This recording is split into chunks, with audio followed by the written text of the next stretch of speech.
Hello everyone, how are we all doing? I'm Mark Suxford and welcome to my podcast, People Behind Brands. Brought to you by Making Websites Better. In each episode, I'm joined by an inspirational guest to hear more about their life lessons and how it's shaped them into who they are today. To never miss an episode, subscribe to exclusive content now and follow us on our social media platforms. People Behind Brands, life lessons from the world of business. I don't really believe in regrets as well. I think even if you've made wrong decisions or what seem like wrong decisions, if you've learned from them and you've screwed up, but you've learned from them, then is it really a mistake? On today's episode, I welcome Djanogly, co-founder of Doggies, a brand new dog app that helps owners gain a deeper understanding of their pups' health and rewards them for being more active with their dogs through discounts and premium products with established pet food brands. The app is designed to empower dog owners with the knowledge to make better pet decisions. This episode is one for you if you're a dog lover, with Danny's passion for his best friend Mufasa shining right through. We discuss Danny's journey so far that has included testing times found in the brand and serving in the IDF infantry for 2 years when he emigrated to Israel. So let's see what Danny had to say about his life lessons. Welcome to the show, Danny. How are you doing today? I'm great, thank you. How are you? Good. Yeah, not too bad, thank you. Really good to have you on the show. Where can we find you today? Thank you for having me. Well, just in my very new apartment in northwest London. I literally just finished moving late last night, so I apologize if there's a little bit of a mess in the background. Still getting used to everything. Like everything always takes so much longer than anticipated, but into the new place, so happy. New beginnings, do exciting things. So all good. What about yourself? Yeah, all good. So I've just moved sort of house in the last couple of months as well. So it's taking a bit of time to getting used to things and making sure that it's not a tip every time that I'm on camera or whatever. So Danny is the co-founder of Doggies, a brand new dog app that helps owners gain a deeper understanding of their pup's health. Through the app, dog owners are encouraged to increase the fitness levels of their pets by keeping them more active. In the process, they earn Doggies coins that can be used for discounts on premium products and services in the Doggies shop, such as premium food and treats. During our chat, we'll also be discussing the life lessons of Danny and where we find him on his personal journey today. So let's start off with the questions then, Danny. So start by telling us how this innovative platform began and why. I think it all kind of started with my dog. I met my co-founder in university in the startup class, and we've both kind of recently taken on quite big dogs in small apartments and in busy urban areas. And the dog has kind of originally started more as a kind of on-demand platform for professional pet care services. So we did dog walking, daycare, boarding, grooming, training, etc. That was all going wonderfully well until COVID came and completely changed the game. Short-term, COVID was terrible for a business. I think long-term, actually, ironically, maybe was one of the best things that happened to us. Yeah. So, the whole premise of our business was you're at the office, your dog's at home, now let's take care of your dogs. And obviously that got completely shattered with lockdowns and working from home, et cetera, et cetera. We saw our numbers collapse by over 80%. So of course, in the beginning, we thought, I'm sure this will be over soon.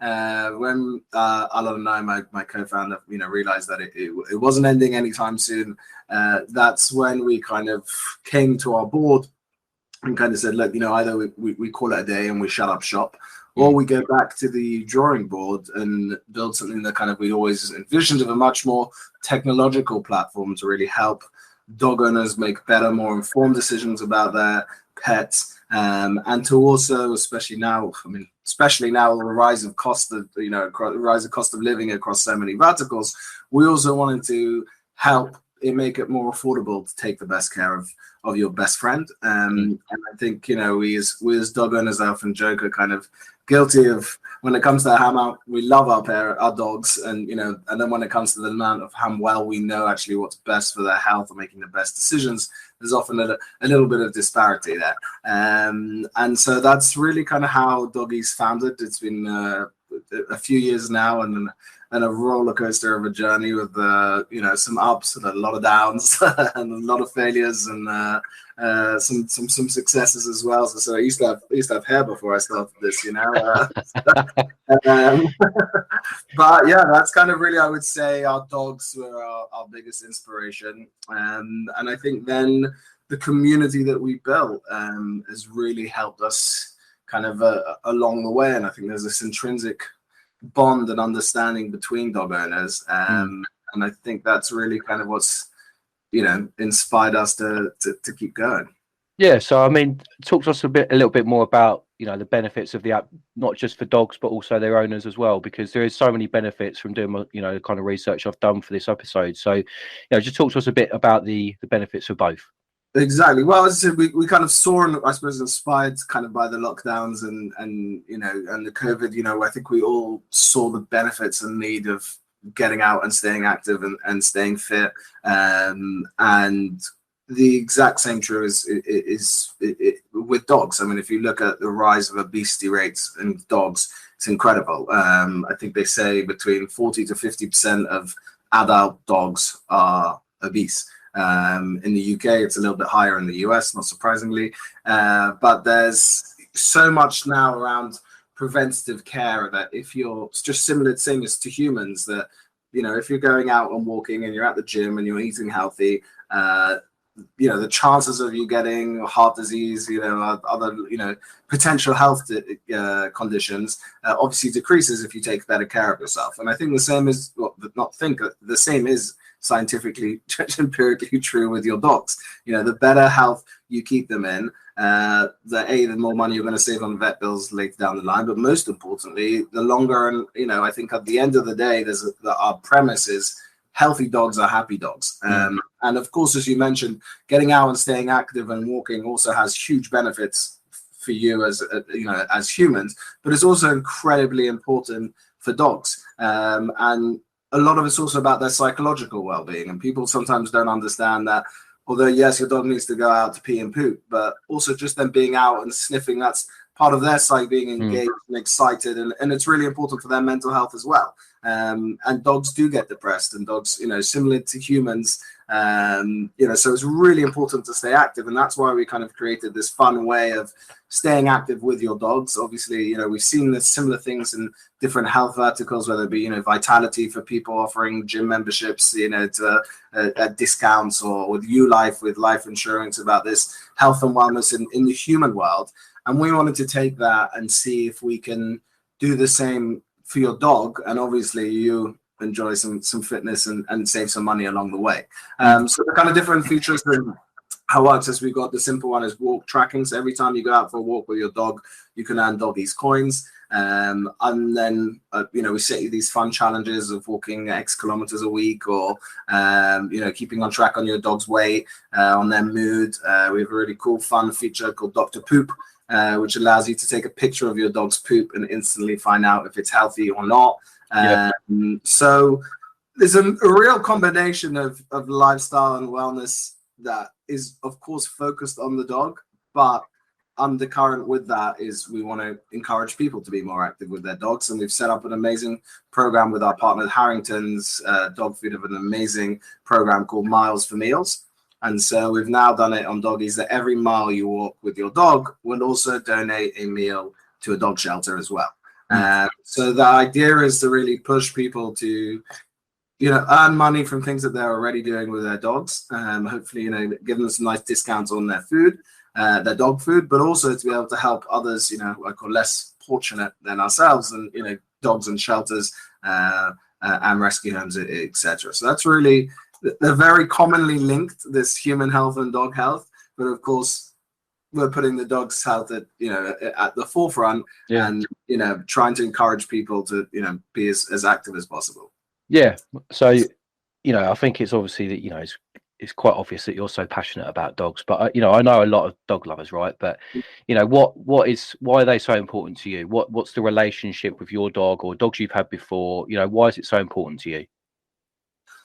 Well, I think, I adopted Mufasa now a little over 10 years ago. And I always kind of joke, and much to many girlfriends' dismay, adopting Mufasa was the single best decision I ever made in my life. And it changed my life in so many different ways, aside from the business that, obviously ended up developing. I think, he is really, I know it sounds all the cliches and things, but he really is my best friend. He comes everywhere with me. I was working out, this is 7th apartment that we've moved down in together in like over 10 years. He's been around, and I think obviously I've had an extreme personal bond with my dog, and I know as well from friends and people you meet in the park that I'm not alone. And I think what we've really seen over the last 15 to 20 years, they call this new trend of, the humanization of pets, how people have started to look at their dogs as part of the family. Whereas,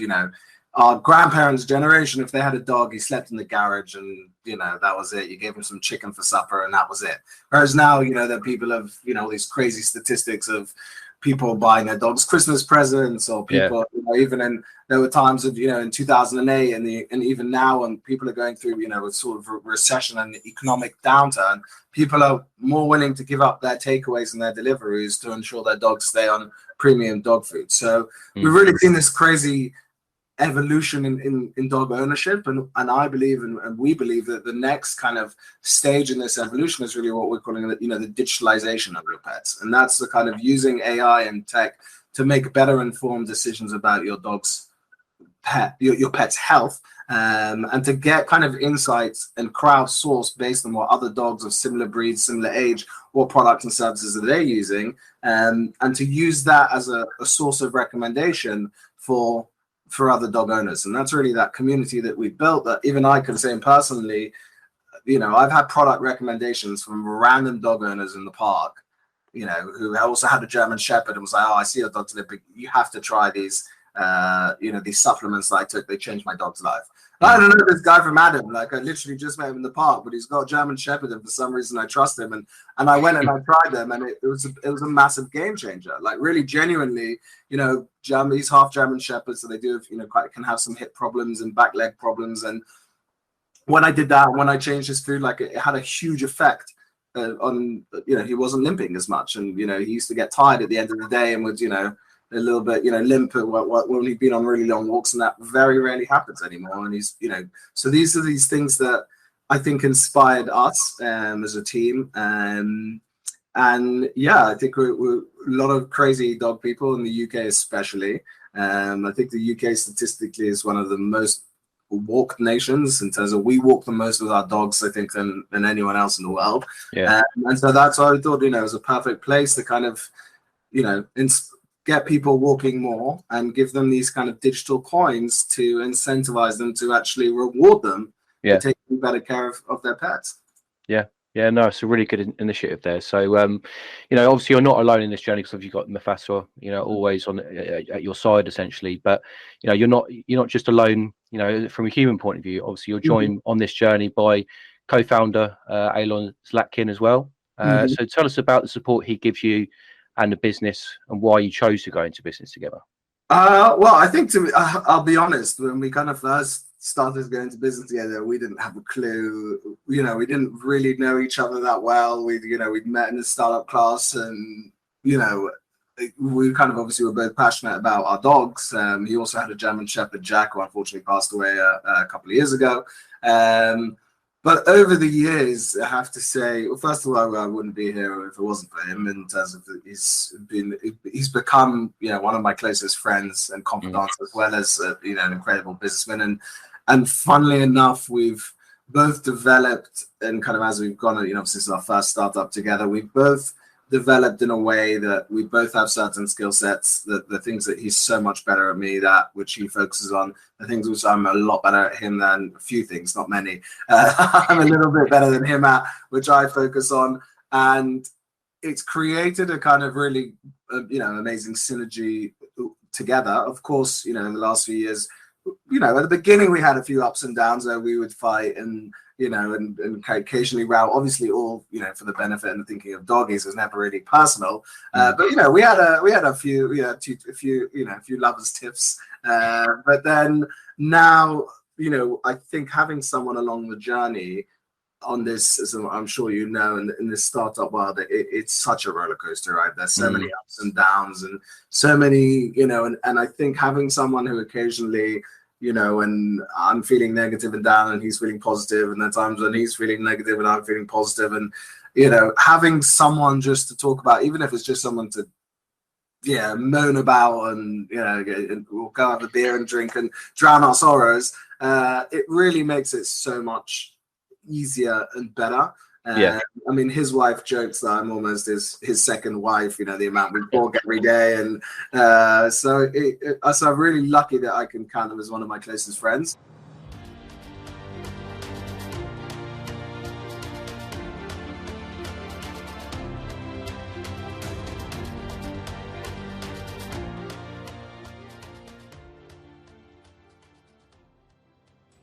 Podcast is kind of founded upon sort of the honesty, mental health, those kind of testing times that you've mentioned throughout this episode today, and how they've kind of impacted, good or bad, on a personal and your working life. So away from the business, can you tell us about a challenging time in your personal life that made you who you are today?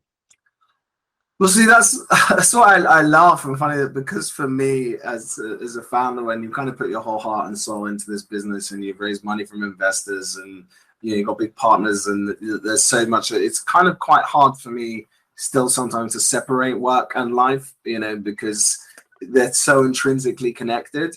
So I'm not going to say they're totally connected. To times where things have been going bad in the business, that necessarily means that things are going bad in my life. I wouldn't necessarily put that, but they're definitely, when we're going through really tough times, and there've been times where we were working on a massive deal for weeks or then months, and you're 100% sure it's going through, and then last minute something comes and just drags the carpet under your feet.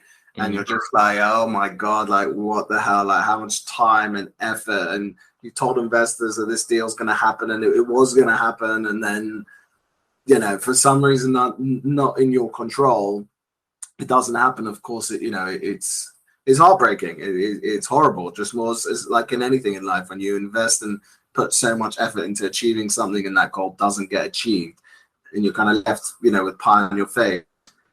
It's not fun, and especially when the pressure is also that there's so much riding on the success and failure of our business. And look, I know statistically the chances are our business is, we're more likely to fail than we are to succeed. Like that's just the nature of the game that we're in. And I like to think that hopefully, even if it does go wrong, that at least I've maybe learned enough to move forward in my career, and at least hold my hand high and say, this is what I managed to achieve, and even if it didn't work out for whatever reason, it didn't work out.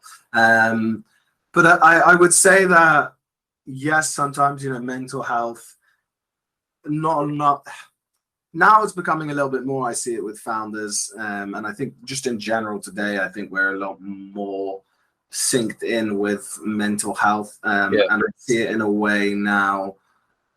Even with my friends now, we talk a lot more now about mental health, about not just mental health, but we open up more about personal things, whether it be problems in relationships, problems in business, things that maybe we wouldn't necessarily do 5-10 years ago. Now I don't know whether that's because now we're 5-10 years older and we're all a little bit more mature, and so we see it a bit normal and everyone's got their problems, or whether I think there is a certain in the culture of it being a little bit more okay, whereas in the past maybe being depressed or being going through a down time was shunned upon, or you wanted to lock you up in a loony bin, whereas now I do think that that's got more acceptable.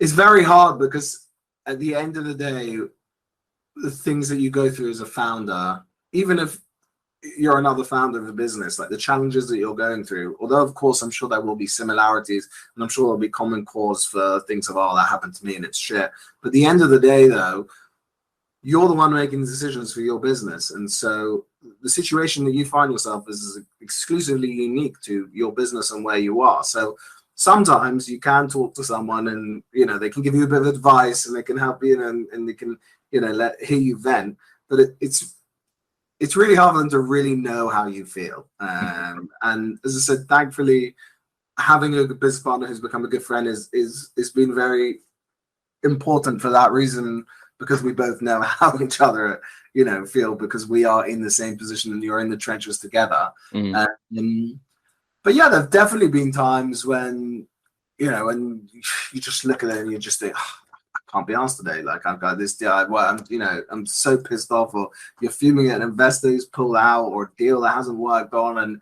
And every founder's gone through this. It's not unique to me, but it can be super challenging, and it can be very lonely, and it can be quite dark and lonely because of the fact that there are less of us entrepreneurs, especially very few of us in similar situations. So I do think I have seen now there being more support forums. I think it's amazing what your podcasts are doing about opening up and talking about that, which I think helps normalize it. But it's definitely sometimes I would say there were times where we would come up with darker times where you look back. It's always easier with hindsight to look back and be like, well, okay, there's a couple of months that were not good months, and that could have done better. And I think it's important to focus on the other things in your life that bring you joy and happiness. And so I'm very lucky, blessed, have an amazing family and friends, and Mufasa is also a big pillar of support. I mean, he's sleeping now because he's heard this all before. But I think and even now, I just moved. Literally my new flat. I cannot tell you, Mark, I'm opposite a gym, like 20 seconds from a Virgin Active, and I was just looking at him like, I need to get back into shape, and like now, I've got no excuses anymore. I live opposite, and the other things that if you can focus on as well, I think help. I think a healthy body is a healthy mind. And look, I'll confess as well, I eat too much pizza. It's a problem. I need to eat less pizza and go walking more, and I really need to start jogging more. But that's I think it can be very, very hard, and that's why I say it's so important not to do it alone, because no one else is going to really understand the situation that you're in, and the stakes that you're faced, and the responsibility on your shoulders, and no one can make that decision for you. And you might have good people giving you advice and investors guiding you along the way, but when push comes to shove, you're the decision maker, and that's a lot of responsibility. And so, yeah, it can be pretty crazy. Yeah, no, it is. It is.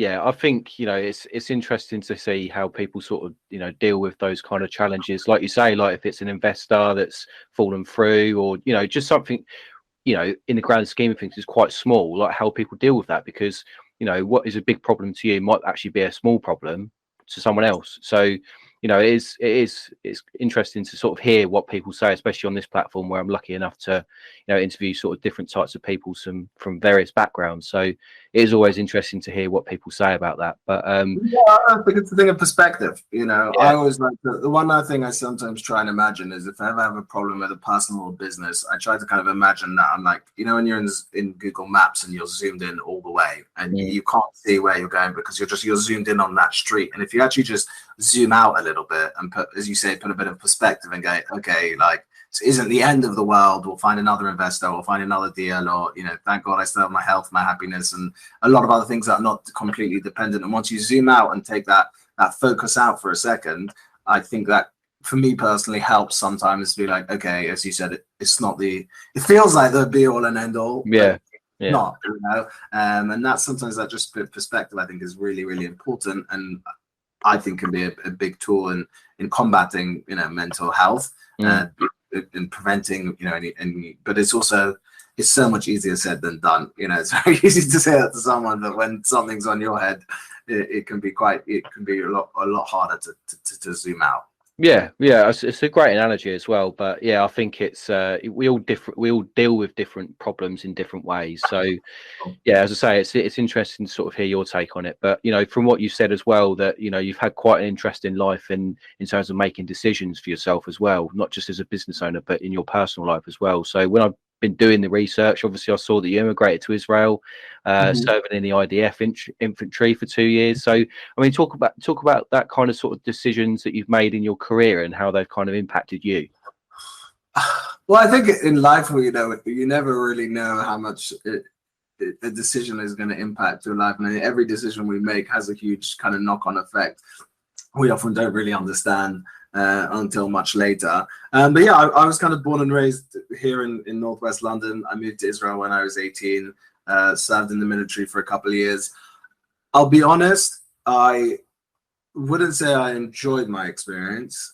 I didn't at all. However, I learned a lot. I'm really happy that I had those experiences, if that makes sense. Yeah. They were not particularly fun times. They were actually, I would say, even at times a lot lonely at times. I didn't really speak the language. I didn't really have any friends. I was kind of thrusted into basic training. The commander would scream something. I didn't understand anything. Everyone started running, so I just started running behind, or everyone started doing push-ups. I'm like, okay, I guess we're doing push-ups. And it was a very hard, it wasn't a fun time. But I think it definitely taught me about any limits you think you have are only there because you think you have them.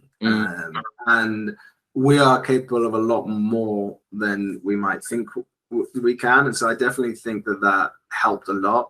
Alon as well, it's much more. So she was, served 6 years in the Navy SEALs. So he, really comes from a lot more intense kind of circle of thought of leading small teams in challenging tasks, and we're both stubborn bastards, and you need to be resilient in this game because it's not for the faint-hearted. And so so moving there, and I then kind of after university, after the army. By that point, I'd learned Hebrew and was able to at least converse and understand. And at the time, actually, I had an Israeli girlfriend, which actually, so looking back, like, was kind of my saving grace because I didn't really have many friends in the army at all, and so having a support system out of the army was actually really helpful. Yeah. And then kind of I decided to kind of stay on, and I was happy that I did it because I believe if you are going to live in a country, I always say kind of like serving in the military is kind of like your ticket into Israeli society, because once you've done it, that you're one of them. You can understand the language, the jokes, and so that I think was, as I said, it was an experience I'm really happy I did. But it was horrible. I didn't enjoy it at all. It was not so much pizza and far too much marching and running. Yeah. And then I kind of stayed on and went to university, and that's where I met Alon. And then it's very hard to kind of tie in, as you say, things, specific choices that I've made that have then led here. I think every choice we make in this funny web of, well, they don't call it fate, destiny, I don't know what to believe, free trial, I don't know anymore. I've had great arguments on both sides. All I know is it's just you have no idea where the penny drops, and you have no idea what decisions you make today, how they're going to impact you later on. And even with hindsight, where you think then you have hindsight later on where you look back and go, maybe not. So it's hard for me to put specifics, but I definitely am happy I made the choices I made, and I don't really believe in regrets as well. I think even if you've made wrong decisions or what seem like wrong decisions, if you've learned from them and you've screwed up, but you've learned from them, then is it really a mistake? I don't know. Like, if you're learning from it, if you're doing the same thing again and again and you're not learning, then maybe that's something to question. But so I've been very fortunate, very blessed to have a really great support system, both friends inside and outside of work. And I think the most important thing is to really just be more comfortable and open to talk about it. And even my friends know, like, often I call them up and I'm like, work has been fucking shit and I can't, and things have gone wrong, and they which investors pulled out, and I'm like, and you have a little rant. And I think it's super important because it just, I think when you keep things locked in, that's when people explode or it erupts. And so I think just the act of talking and that problem shared is a problem solved, I do think there is a lot of truth in that. And even if you don't necessarily need a psychologist or some talk counselor, I think just having good friends and a good beer to vent about your sorrows goes a long way.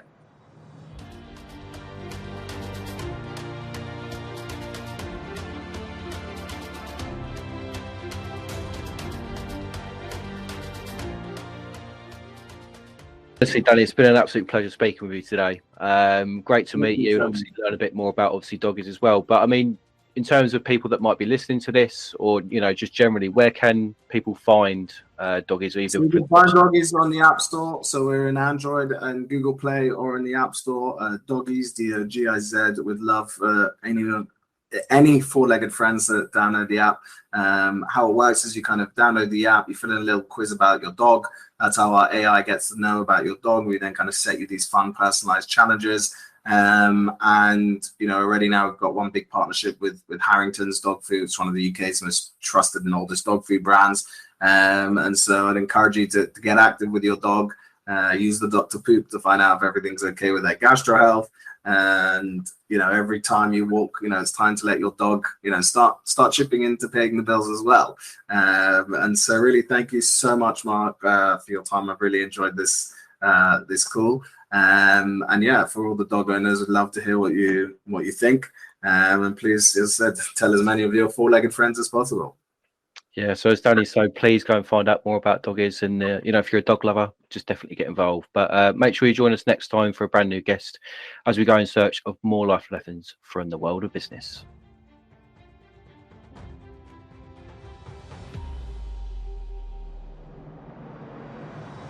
So that's it for this episode of People Behind Brands.